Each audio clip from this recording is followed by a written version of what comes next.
إن الحمد لله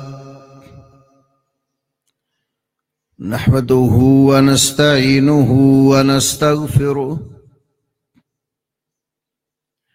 ونعوذ بالله من شرور أنفسنا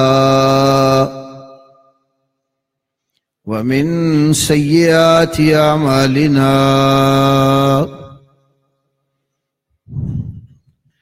من يهده الله فلا مضل له ومن يضلل فلا هادي له وأشهد أن لا إله إلا الله وحده لا شريك له وأشهد أن محمدًا عبده ورسوله أما بعد فأعوذ بالله السميع العليم من الشيطان الرجيم من همزه ونفخه ونفثه بسم الله الرحمن الرحيم يا أيها الذين آمنوا لا تتخذوا عدوي وعدوكم أولياء لا تتخذوا عدوي وعدوكم أولياء تلقون إليهم بالمودة وقد كفروا بما جاءكم من الحق يخرجون الرسول وإياكم أن تؤمنوا بالله ربكم إن كنتم خرجتم جهادا في سبيلي وابتغاء مرضاتي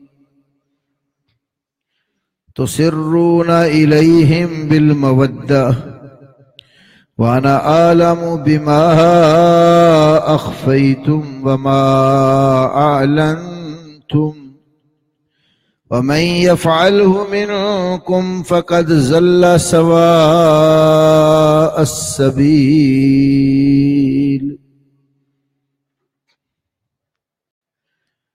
رب اشرح لي صدري ويسر لي أمري واحلل عقدة من لساني يفقهوا قولي اللهم صل على محمد وعلى آل محمد كما صليت على إبراهيم وعلى آل إبراهيم إنك حميد مجيد اللهم بارك على محمد وعلى آل محمد كما باركت على إبراهيم وعلى آل إبراهيم إنك حميد مجيد اللہ وحدہ لا شریک لہ نے 28ویں پارے میں سورۃ الممتحنہ کی پہلی آیت کریمہ میں ارشاد فرمایا، اے ایمان والو، تم میرے دشمن اور اپنے دشمن کو دوست نہ بناؤ۔ تم ان کی طرف دوستی کے پیغام بھیجتے ہو، حالانکہ بلا شبہ جو حق تمہارے پاس آیا ہے انہوں نے اس کے ساتھ کفر کیا ہے۔ وہ اللہ کے رسول کو اور تمہیں تمہارے گھروں سے اس لیے نکالتے ہیں کہ تم اللہ پر ایمان لے آئے ہو جو تمہارا پروردگار ہے۔ اگر تم میری راہ میں جہاد کے لیے نکلتے ہو اور میری رضامندی کے متلاشی ہو تو تم ان کی طرف مخفی طریقے سے دوستی کے پیغام بھیجتے ہو، اور میں خوب جانتا ہوں جو کچھ تم چھپا کے رکھتے ہو اور جو کچھ تم ظاہر کرتے ہو۔ تم میں سے جس شخص نے ایسا کام کیا تو وہ بلا شبہ سیدھے راستے سے بھٹک گیا ہے۔ اسلامی عقائد میں سے ایک اہم ترین عقیدہ دوستی اور دشمنی ہے، جس کو الولاء والبراء سے بھی تعبیر کیا جاتا ہے۔ ایک ایمان والے شخص کی دوستی ایمان والے کے ساتھ ہی ہو سکتی ہے۔ ایسا شخص جو اللہ کے ساتھ کفر کرے، رسول کریم صلی اللہ علیہ وسلم کی اہانت کرے، قرآن حکیم کی تعظیم نہ کرے، مسلمانوں کے شعار اور ان کے احکامات کا استہزاء اور مذاق اڑائے، وہ کبھی بھی مسلمان کے لیے دوست نہیں ہو سکتا۔ دوستی جب بھی کسی سے لگانی ہو، معیار یہ ہے کہ اس کا ایمان دیکھو، ایمان والا ہے تو اس کو اپنا دوست بناؤ، ایمان والا نہیں ہے تو وہ تمہارا دوست اور خیر خواہ نہیں ہو سکتا۔ دلی دوستی، دلی تعلق، جس کی بنیاد پر انسان پوری طرح اپنے دوست کے ساتھ محبت کرتا ہے، اس کی ہر معاملے میں نصرت اور مدد کرتا ہے، وہ صرف مومن کے ساتھ ہوگی۔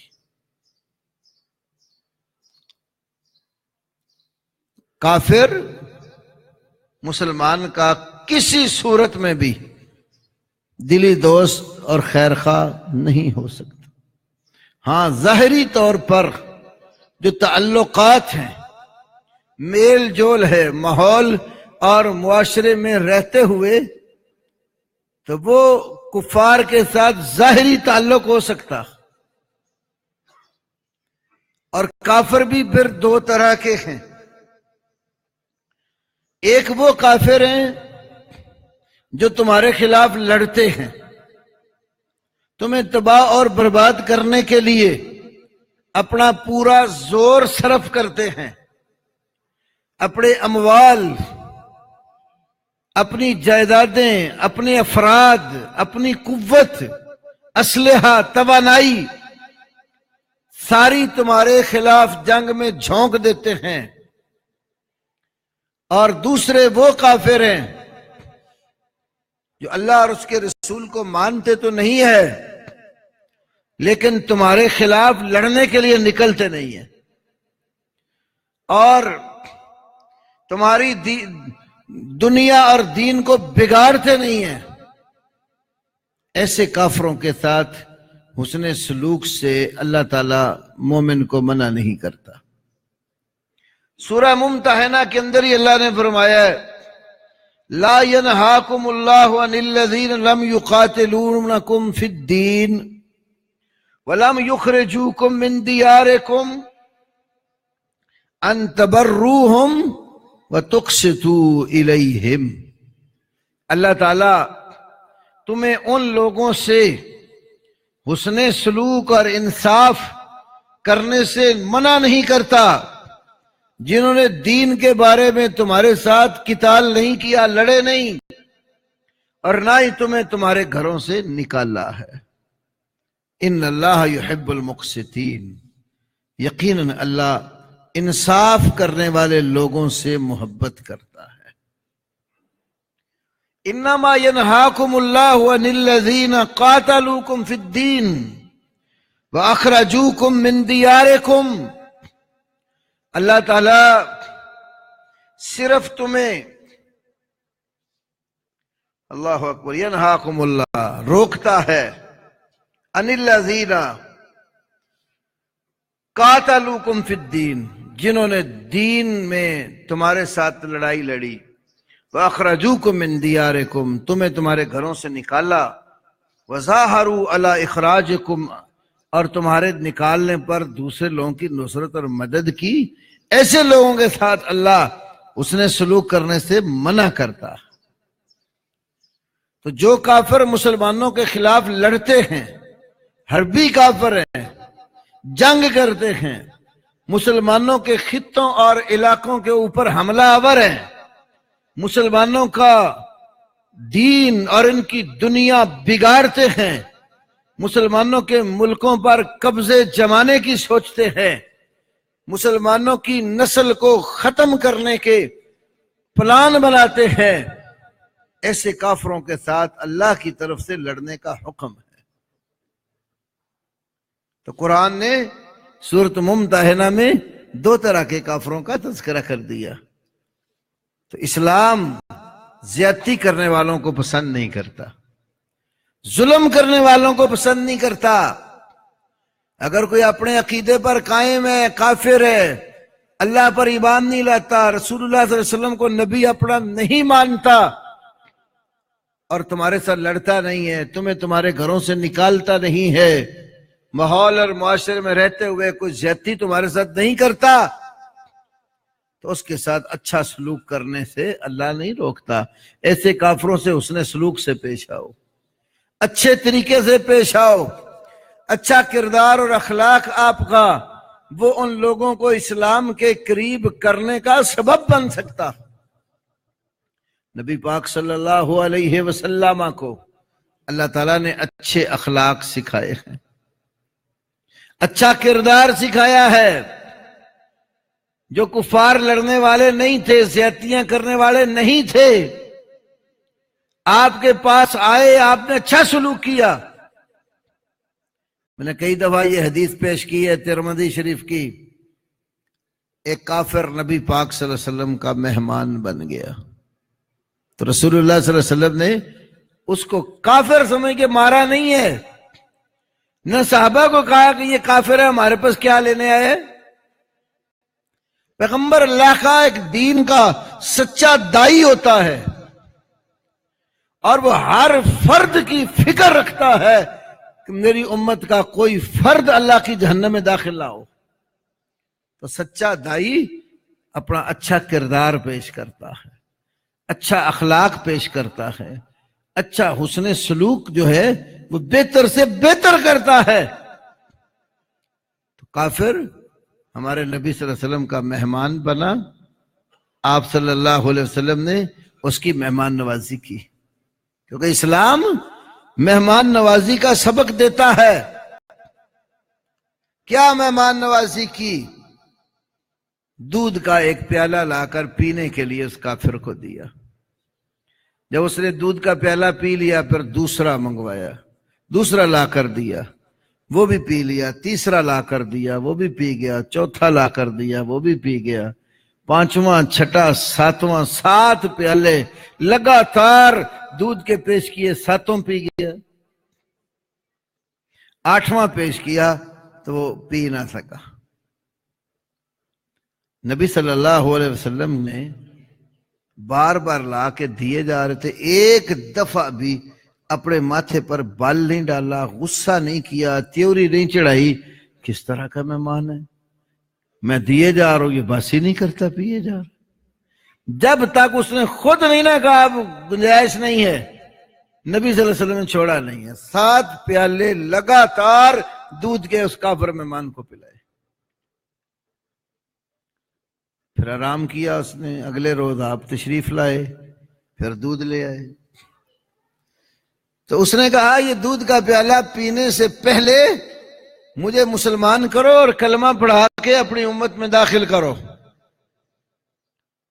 پھر دودھ کا پیالہ دیا آپ نے، اس نے پیا، دوسرا پیش کیا تو کہنے لگا میرے پاس گنجائش نہیں ہے۔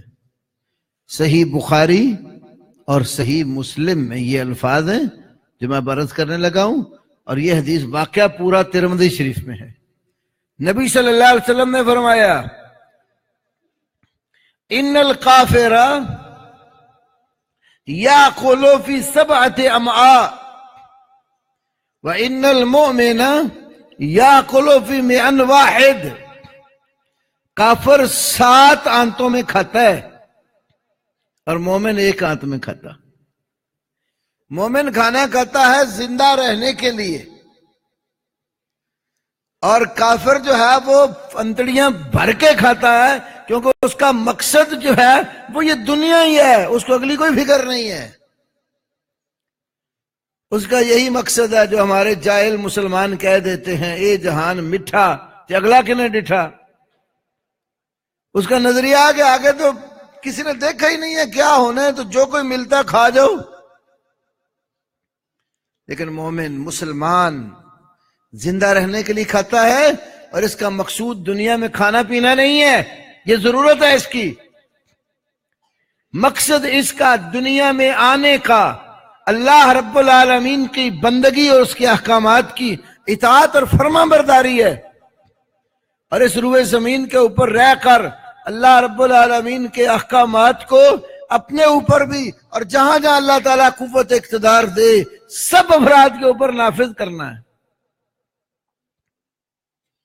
تو نبی صلی اللہ علیہ وسلم نے جو غیر حربی کافر ہیں ان کے ساتھ اچھا سلوک سکھایا ہے. ایک وقت تھا یہاں برصغیر پاک و ہند میں تقسیم سے قبل مسلمان اور ہندو مل کر رہا کرتے تھے، اور ہندوؤں کا ظاہر ہے جو عقیدہ ہے، جو ان کا ایمان ہے، مسلمانوں کے ساتھ تو کہیں میل نہیں کھاتا. وہ ہزاروں لاکھوں خداؤں کو پوجنے والا ہے، گائے کو پیشاب پینے والا ہے، سانپوں کو اپنا دیوتا ماننے والا ہے، بندروں کی پوجا کرنے والا ہے. اس نے ان گنت اور لا تعداد اپنے معبود اور رب بنا رکھے ہیں، اپنے ہاتھوں سے اپنا خدا تراشتا ہے اور پھر اس کے آگے جو ہے نا وہ نظریں نیازیں چڑھانا شروع کر دیتا ہے. اور مسلمان صرف ایک اللہ کی عبادت کرنے والا ہے، صرف ایک اللہ کو اپنا الہ اور سچا معبود ماننے والا ہے، صرف ایک اللہ کے آگے دستے سوال دراز کرتا ہے. کوئی مشکل آتی ہے، پریشانی آتی ہے، دکھ آتا ہے، تکلیف آتی ہے، دعا کے لیے اس کے ہاتھ اٹھتے ہیں تو اللہ کے آگے اٹھتے ہیں. جب بھی کوئی نظر مانتا ہے، کوئی چڑھاوا اس نے چڑھانا ہوتا ہے، یہ نظر بھی مانتا ہے تو اپنے اللہ کے لیے. اس کو پتا ہے نظر ماننا بھی عبادت ہے، دعا کرنا بھی عبادت ہے، رکوع کرنا بھی عبادت ہے، قیام بھی عبادت ہے، سجدہ بھی عبادت ہے، زکوٰۃ بھی اس کی عبادت ہے، حج عمرہ بھی اس کی عبادت ہے، طواف بھی اس کا عبادت ہے، قرآن پڑھنا اس کا ذکر و اذکار کرنا بھی عبادت ہے. یہ ساری عبادتیں صرف ایک اللہ کے لیے کرتا. اللہ کے سوا کسی کے لیے عبادت کا ایک ذرہ برابر بھی حصہ اس نے نہیں رکھا. مخلوقات جس قدر ہے سب کا خالق اللہ کو مانتا ہے. گائے کا خالق بھی اللہ کو مانتا ہے، سانپوں کا خالق بھی اللہ کو مانتا ہے، بندروں کا خالق بھی اللہ کو مانتا ہے، جن و انس کا خالق بھی اللہ کو مانتا ہے. تو جس اللہ کو خالق مانتا ہے اسی اللہ کے آگے جھکتا ہے، اس کے سوا کسی کے آگے نہیں جھکتا. یہ بڑا واضح ہندو اور مسلم میں فرق ہے. پھر ایک وقت ایسا یہاں برصغیر پاک و ہند میں آیا، مسلمانوں نے کوشش اور ہمت کرنا شروع کر دی کہ ہمارا ان کے ساتھ مل جل کر رہنا اور عبادات کے طور طریقے ملتے ہی نہیں ہیں. یہ ایک الگ قوم ہے اور ہم علیحدہ قوم ہیں. اور مسلمانوں کی عبادات میں مسلمانوں کے ساتھ ظلم بھی کرتے تھے. مساجد بنانا آسان نہیں تھا، کتنے مسلمانوں کو شہید کیا گیا تھا. اللہ پاک نے مسلمانوں کو توفیق بخشی، ایک تحریک کھڑی کر دی کہ ہندو اور مسلم یہ دونوں جو ہیں مل کر رہ نہیں سکتے، مسلمان جہاں اکثریتی علاقے ہیں وہاں مسلمانوں کی حکومت ہونی چاہیے۔ تو یہ ساری تفریق صرف ایک کلمے کی بنیاد پر ہوئی تھی۔ یہ خالی کہہ دینا کہ یہ جو بارڈر بن گیا بس ایک مصیبت بیچ میں آ گئی، ورنہ ان میں اور ہم میں کیا فرق ہے، یہ اسلام سے ناواقفیت کا نتیجہ ہے۔ یہ دنیا کی یہ جو ریل پیل ہے، زرق برق دنیا کا مال و متاع ہے، اس کی اندھی پٹی جو ہے وہ آنکھوں پر بندھی گئی ہے۔ اسلام ایک اللہ کی بندگی کی دعوت دیتا ہے، جہاں مسلمان ہوگا وہ خالص اللہ کی عبادت کرے گا، اللہ کی مخلوق کی عبادت نہیں کرے گا۔ آج بھی کتنے علاقے ہیں ہندوستان میں مسلمان گائے کی قربانی نہیں کر سکتا۔ اللہ کے لیے جانور ذبح کرنا مسلمان کے عقیدے میں شامل ہے، اور وہ جانور جو حلال ہے اور جس کی اللہ نے اور رسول اللہ صلی اللہ علیہ وسلم نے اجازت دی ہے کہ یہ جانور تم نے قربانی میں کرنے ہیں اور اللہ کے لیے کرنے ہیں۔ قل ان صلاتی ونسکی ومحیای ومماتی للہ رب العالمین لا شریک لہ وبذالک امرت وانا اول المسلمین۔ ذرا اس آیت پہ غور کریں، کتنی معروف آیت ہے۔ قل کہہ دیجئے، ان صلاتی یقیناً میری نماز، ونسکی میری قربانی جانور ذبح کرنا، ومحیای اور میرا زندہ رہنا، ومماتی اور میرا مرنا کس کے لیے ہے؟ للہ، صرف اللہ کے لیے۔ کون اللہ ہے؟ رب العالمین، وہ اللہ جو تمام جہانوں کا پالنے والا ہے۔ لا شریک لہو، جس اللہ کا کوئی پارٹنر، کوئی سہیم، کوئی حصے دار اور شریک کسی طرح کا نہیں ہے۔ لا شریک لہو عربی کا ابتدائی طالب علم بھی جانتا ہے، لا کے بعد جب کوئی کامن ناؤن، نکرہ جس کو عربی میں کہتے ہیں، کوئی لفظ آ جائے اس میں عمومیت ہوتی ہے، کسی کی تخصیص نہیں ہوتی۔ لا شریک کا، کسی قسم کا کوئی حصے دار، کوئی چھوٹا، کوئی بڑا، کوئی جن، کوئی فرشتہ، کوئی انسان، کائنات کا کوئی فرد اللہ کے ساتھ حصے دار نہیں ہے۔ کس کس چار کام پیچھے بیان ہوئے، ذرا اس کو غور کریں۔ شراکت تو ہر طرح کی نفی ہے نا، یہاں چار کام اللہ نے ذکر کیے، صلاۃ، نسک، محیا اور ممات۔ آگے فرمایا لا شریک لہو، جس سے معلوم ہوتا ہے عبادت میں، نماز میں اللہ کے ساتھ کوئی حصے دار نہیں۔ نماز صرف بدنی عبادت صرف اللہ کی۔ ونسکی، جانور ذبح کرنا، قربانیاں، جانور بھی ذبح کرے گا صرف اللہ کے لیے، اس میں بھی اللہ کے ساتھ کسی کو حصے دار نہیں بنائے گا۔ ومحیای، زندگی، زندگی دینے والا بھی صرف اللہ، اور یہ زندگی صرف اسی کے نام رکھے۔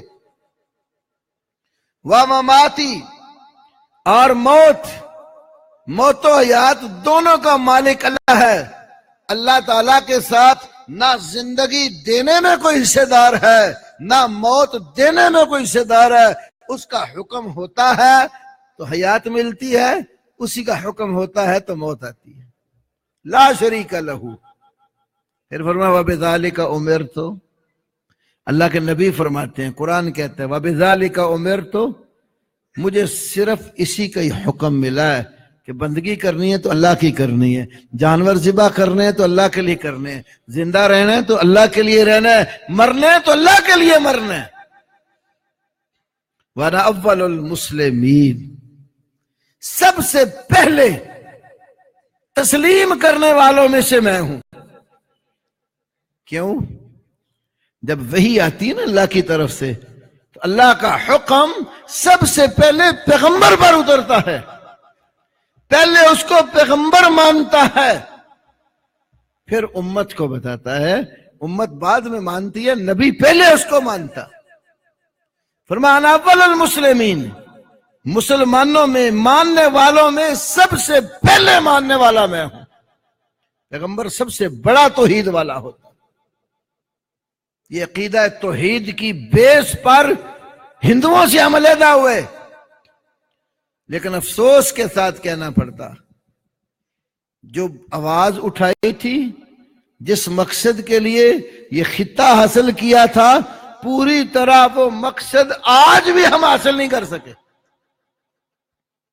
کہ یہاں اس ملک میں اللہ رب العالمین کا حکم نافذ ہوتا، اللہ کی شریعت کا نفاذ ہوتا، محمد کریم صلی اللہ علیہ وسلم کے لائے ہوئے دین کا نفاذ ہوتا. جب سے بنا لڑتے ہی چلے آ رہے. ایک دفعہ اسلام آباد میں اسلامک یونیورسٹی میں مختلف مسالک کے مفتیان کو دعوت دی گئی. وہاں ایک قانون کا کورس تھا، میرے نام بھی وہاں سے چٹھی آئی. 11 صحاب میں ساتھ لے کر وہاں گیا. بڑے بڑے ہمارے جج جو تھے وہ لیکچر دینے آتے تھے. تو اس میں قانون کے حوالے سے جب بھی بات ہوتی وہ بار بار یہ کہتے تھے کہ اسلامی نظریاتی کونسل نے فلانا قانون اس کے متعلق شرعی رہنمائی کی، پھر اس نے پاس ہونے کے لیے اسمبلی میں جانا ہوتا تھا، اسمبلی سے ریجیکٹ ہو کے واپس آ جاتا. اور یہی کھیل برسوں سے جاری ہے. کوئی اسلامی نظریاتی کونسل سے مشورہ لیتے ہیں، وہاں بیٹھے ہوئے لوگ کوشش کرتے ہیں اسلام کی روح سے اس مسئلے کی اہمیت بتائیں اور اس کو نوٹ کر کے آگے دیں، لیکن اسمبلیوں میں جا کر کام خراب ہو جاتا ہے. اس لیے کہ اسمبلیوں میں اللہ کی حاکمیت کا نفاذ نہیں ہے. ہماری اسمبلیوں کا جو نظام ہے یہ اسلام سے بالکل دور ہے. آپ چھوٹی سی بات پہ غور کریں. مسلمان کا حاکم اللہ ہے اور رہبر اور رہنما محمد صلی اللہ علیہ وسلم ہے. مسلمان نے وہ بات ماننی ہے جو اللہ نے بتائی ہے اور نبی صلی اللہ علیہ وسلم نے جس کی رہنمائی کی ہے. اب اللہ کی بات اور نبی صلی اللہ علیہ وسلم کی بات ماننے کے لیے اسمبلی پاس کرے، اسمبلی کہے کہ یہ حکم چلے گا تو اس کا نفاذ ہوگا، اسمبلی ریجیکٹ کر دے تو اللہ اور اس کے رسول کا حکم بھی ریجیکٹ ہو جائے گا. یہ سود کیوں نہیں ختم ہو رہا ملک سے؟ اس کی مین وجہ یہ ہے، کہتے ہیں یہ اسمبلی میں بل پاس ہوگا، اکثریت نے پاس کر دیا تو پھر ٹھیک ہے، ورنہ نہیں. اکثریت کوئی دینداروں کی ہوتی ہے؟ اکثریت ہمیشہ سے ہی غلط لوگوں کی رہی ہے. آپ قرآن پڑھتے جائیں، بہت جگہوں پر قرآن میں آپ پائیں گے اکثرہم لا یعلمون، اکثرہم لا یعقلون. اکثریت جاہلوں کی ہے، اکثریت کم عقل لوگوں کی ہے. وَإِن تُطِعْ أَكْثَرَ مَن فِي الْأَرْضِ يُضِلُّوكَ عَن سَبِيلِ اللَّهِ. اللہ اپنے نبی سے کہتا ہے کہ اگر تم نے زمین میں رہنے والے لوگوں میں سے اکثریت کی پیروی کر لی، یہ تو راہ راست سے تمہیں ہٹا دیں گے. اور اس کے مد مقابل کیا کہتے ہیں؟ قلیل من عبادی الشکور. میرے بندوں میں سے شکر کرنے والے تھوڑے ہوتے. اکثریت تو کسی دور میں بھی ایسی نہیں رہی. اب ہمارے علماء بھی جو ہے نا اسی دھوکے کے ساتھ ہی اسمبلیوں کا جا حصہ بنتے ہیں. چلو کوئی خیر کی بات کہیں گے، وہ بھی اسمبلی کا کئی ایسے بھی ہم نے دیکھے ہیں، اسمبلی ہو رہی ہوتی ہے اور وہ سو رہے ہوتے ہیں اپنی سیٹ پر بیٹھے. اگر 8-10 علماء اسمبلی میں چلے بھی جائیں، مخالف پارٹی آپ سے زیادہ. تو سود اسی لیے ملک سے ختم نہیں ہوا، نواز شریف کے پہلے دور میں بھی یہ بات چلی تھی. اس نے کہا اسمبلی میں بل پیش کریں، تو اسمبلی نے کہاں پاس کیا؟ اس کا مطلب سود اللہ اور اس کے رسول سے جنگ ہے. قرآن کہتا ہے فَأْذَنُوا بِحَرْبٍ مِّنَ اللَّهِ وَرَسُولِهِ، سود خوروں سے قرآن کہتا ہے اللہ اور اس کے رسول سے جنگ کے لیے تیار ہو جاؤ. کتنا بڑا گناہ ہے کہ اللہ سے جنگ اور اللہ کے رسول سے جنگ. لیکن کیا کہا گیا؟ یہ بل اسمبلی میں پاس ہوگا. اسمبلی اگر اکثریت سے پاس کر دے تو سود ختم ہوگا، ورنہ نہیں. اس کا مطلب ہے اسمبلی اللہ اور اس کے رسول کے حکم کے اوپر حاکم ہے. تو کہاں گیا وہ ہمارا پاکستان کا دستور کہ حاکم اعلیٰ اللہ ہے؟ کاغذوں میں لکھ رکھا ہے کہ ہمارا حاکم اعلیٰ سپریم لا قرآن اور سنت ہوگا، عمل سارا اس کے خلاف. جس مقصد کے لیے یہ ملک حاصل کیا تھا آج تلک وہ مقصد حل نہیں ہوا کہ پوری طرح اسلام کا نظام ہو. مساجد کے اندر بھی آپ دیکھ سکتے ہیں بہت ساری مسجدوں میں کتنی مشکلات پیش آتی ہیں. کوئی حق بات کہنے والا ہو اس کے لیے رکاوٹیں کھڑی ہو جاتی، اس کے سپیکر پر پابندی عائد ہو جائے گی. یہ آواز مسجد کے دائرے سے باہر نہیں آنی چاہیے. کیا اسلام جو ہے وہ مسجد کی حدود کے اندر ہی ہوتا ہے؟ مسجد کی حدود سے باہر نکل کر اسلام کے احکامات ختم ہو جاتے ہیں. فوج میں، پولیس میں، بڑے اداروں میں کتنے مولوی بھرتی ہوتے ہیں، لیکن جرأت نہیں کسی کی ہوتی کہ وہ وہاں پر سیدھی اور سچی بات کہہ سکے. کوئی غلط کام ہوتا دیکھ لے تو اس کو روک سکے. تنہا دار ہوتے ہیں. اور ہمارے نبی محمد صلی اللہ علیہ وسلم نے کیا فرمایا ہے؟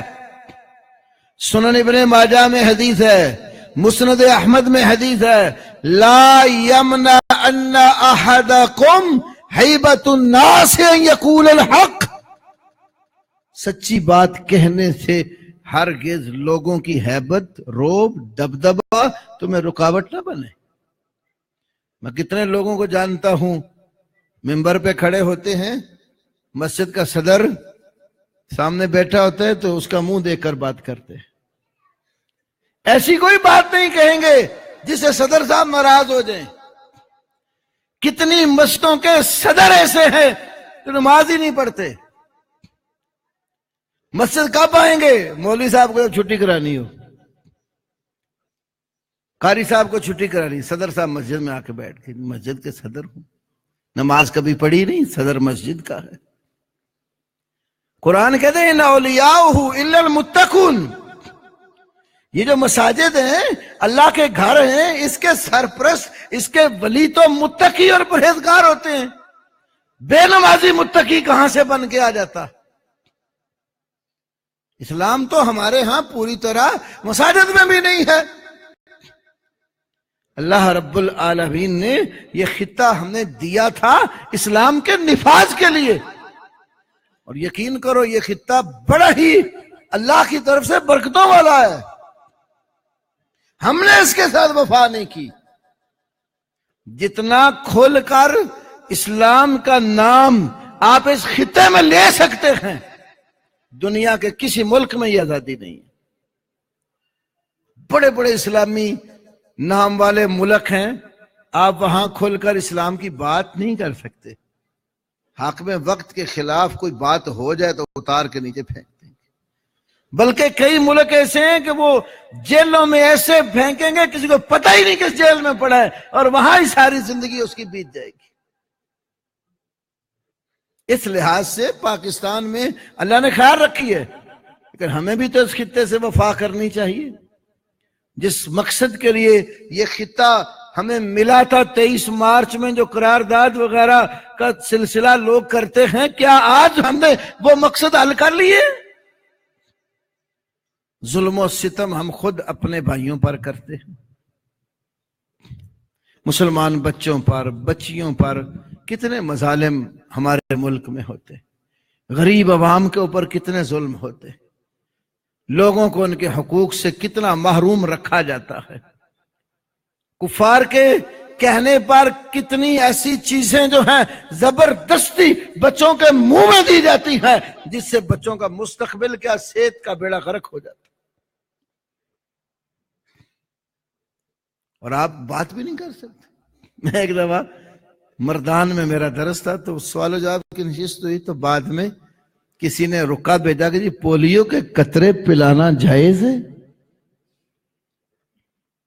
اب آپ کو پتا ہے حکومت بڑی شدت کے ساتھ بچوں کو پلا رہی ہے، اور پولیس والے بھی ساتھ ہوتے ہیں، وہاں فوج جاتی ساتھ۔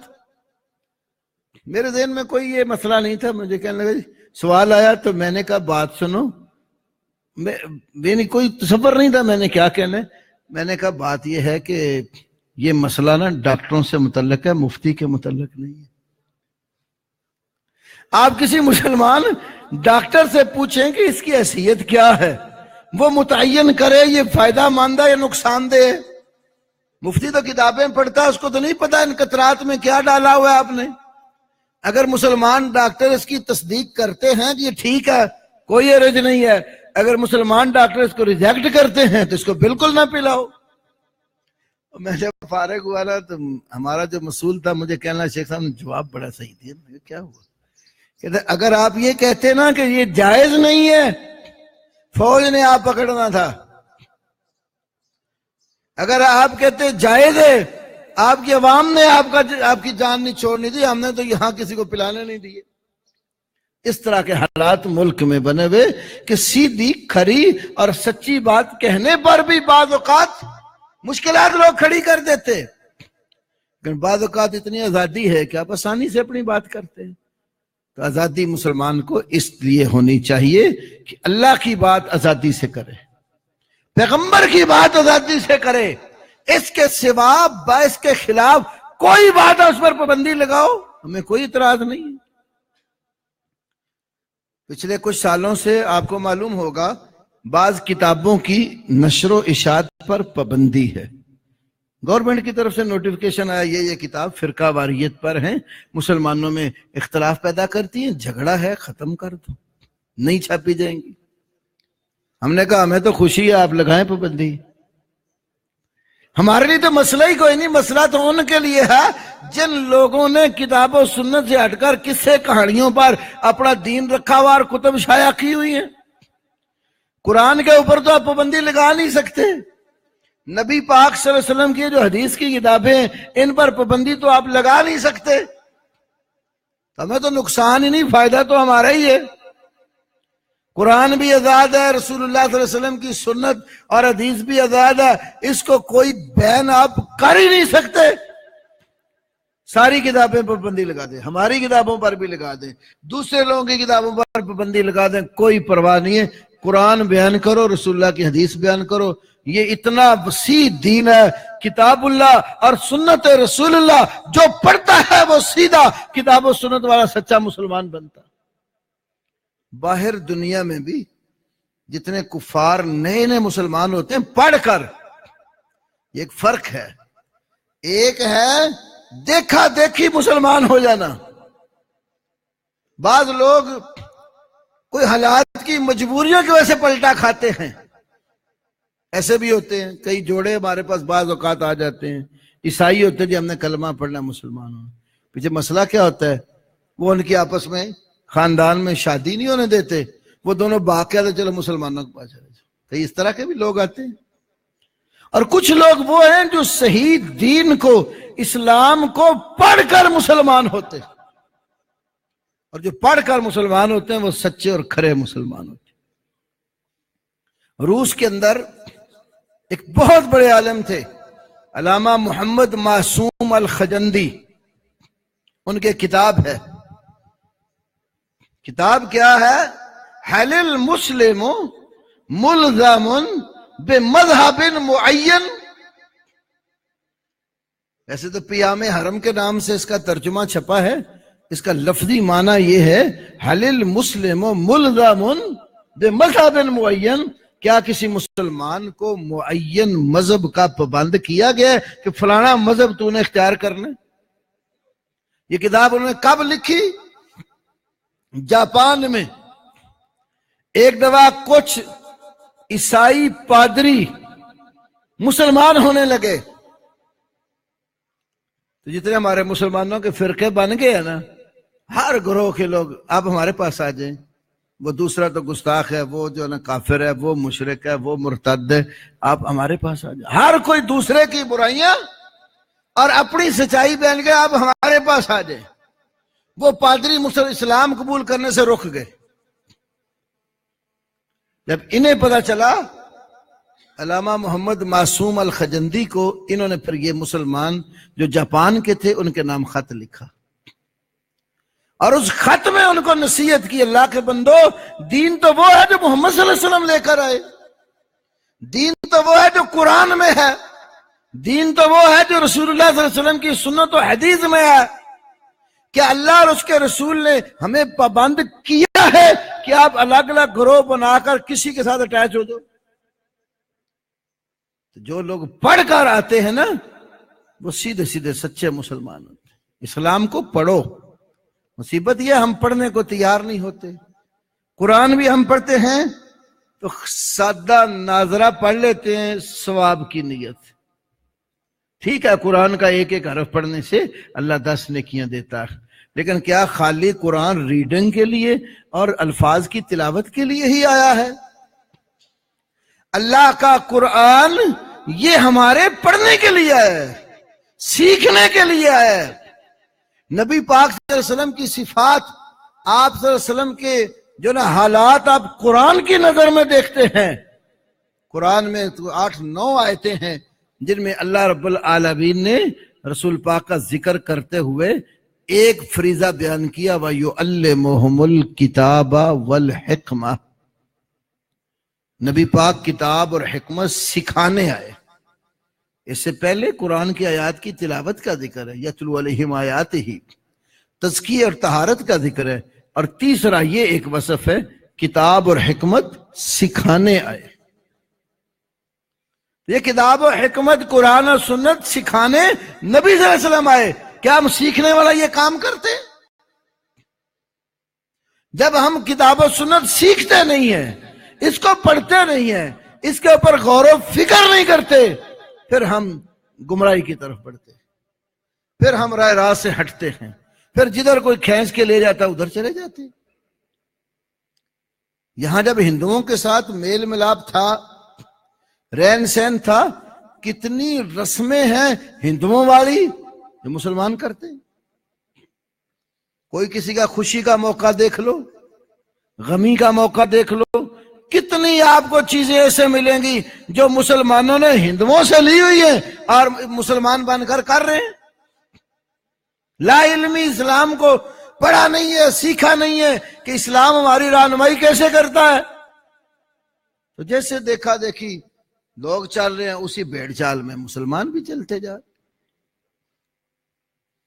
تو اسلام اللہ کا سچا دین ہے، یہ قرآن و سنت پر مبنی ہے، اور اسلام کے نفاذ کے لیے ہی ہم نے یہ خطہ لیا۔ چلو جتنی ہمارے اندر ہمت اور طاقت ہے، دور تک نہیں تو اپنی حد تک تو ہم اپنے آپ کو مسلمان صحیح بنا سکتے ہیں کہ نہیں؟ ہمارا کتابوں والا اسلام اور ہے، ہمارا عمل والا اسلام اور ہے۔ میں نے ایک دفعہ یہاں ذکر کیا تھا، ہمارے ایک دوست ہے امریکہ میں رہتے ہیں، میاں عبدالخالق صاحب، وہ جب یہاں سے گئے تھے تو بالکل دین کا پتہ ہی نہیں تھا، بینک ملازمت کرتے تھے، اور آپ کو پتہ ہے کہ جتنے بھی باہر کفار کے ملک ہیں، کوئی بینک تو سود سے خالی ہے ہی نہیں نا، ہمارے یہاں بھی یہی حال ہے۔ ایک دفعہ مجھے ایک بندے نے میسج بھیجا، لطیفہ کسی نے بنایا، ایک کافر نے، عیسائی نے مسلمان کو کہا میں آپ کے علاقے میں مسلم وسکی شاپ کھولنا چاہتا ہوں، میں آپ کے علاقے میں مسلم وسکی شاپ کھولنا چاہتا ہوں۔ اور مسلمان نے کہا بھی مسلمان تو وسکی نہیں پیتا، تو مسلم وسکی شاپ کیسے ہو گیا؟ اس نے کہا جیسے تمہارے ہاں مسلم کمرشل بینک ہے، اگر بینک جو سودی کام کرتا ہے وہ مسلم ہو سکتا ہے تو وسکی مسلم کیوں نہیں ہو سکتی؟ ہمارا حال یہ ہے، تو ہر شعبے میں سود داخل ہے۔ میاں عبدالحارث صاحب مجھے کہنے لگے کہ میرے ساتھ ایک جو کلیگ لڑکی تھی وہ یہودی تھی، تو وہاں لڑکے لڑکیاں مل کے کام کرتے ہیں، معاشروں کی تباہیاں اسی طرح ہوتی.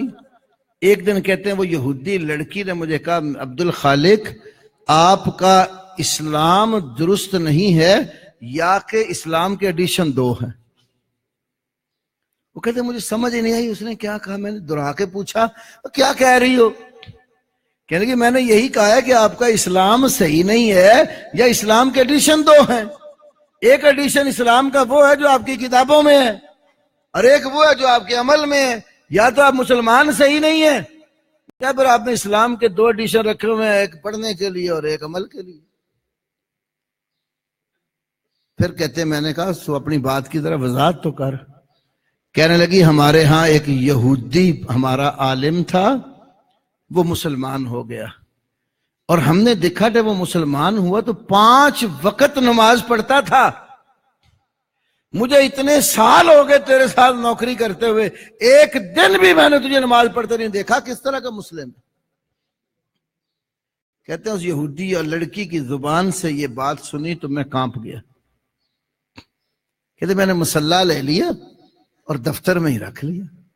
کچھ دن گزرے تو پھر اس نے کہا عبد الخالق وہ تو ایک سینٹر تھا، مسجد تھی، وہاں جا کے نماز پڑھتے تھے اور اذان ہوتی ہے آپ لوگوں کی، تو اذان کس کے لیے ہوتی ہے؟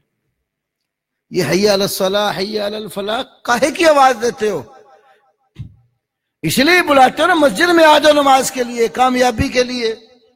تم نے مصلی یہاں رکھ لیا، مسجد آ کے نماز پڑھا کر. پھر اللہ نے توفیق دی، مسجد ایک تھی ادھر جانا شروع کر دیا. پھر ایسے ایسے علماء سے ملا، پھر پتہ چلا یہ سود ہے. پھر ساری نوکری چھوڑ کر ٹیکسی لے کر سواریاں اٹھانا شروع کر دی. جب اللہ کسی کو ہدایت دینے پہ آتا ہے تو ہمارے ہاں صورتحال یہ ہے کہ ہم نے اسلام کے 2 ایڈیشن رکھے ہوئے ہیں.